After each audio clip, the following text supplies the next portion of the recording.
Training inventory adjustment product section.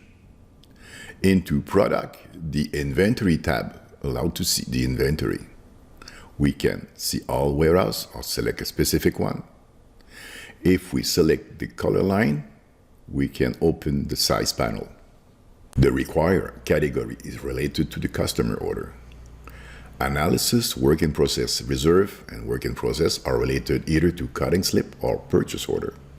Stock reserve, stock, pick, ship is related to packing list. To see detailed information, you select the category. Like in require, you can see the customer order. Into analysis, you can see cutting slip or purchase order.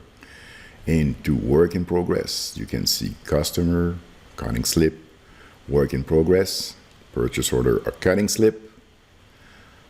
Stock reserve, you can see for which customer. Stock, from which cutting slip or purchase order.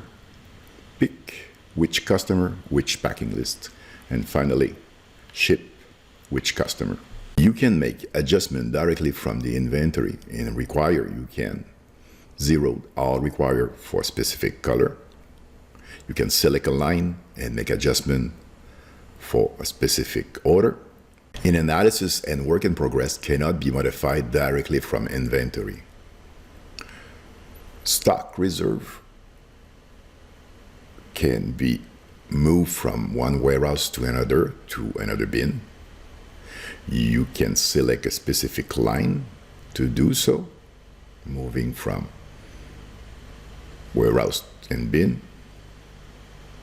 You can unreserve item, which will be returned to require if this is checked. In stock, you can add inventory, not selecting any line. If you select one line, one specific cutting slip, you can make adjustment, adding, removing. To unselect line, just click again inventory. You can reserve stock for a customer, entering customer code.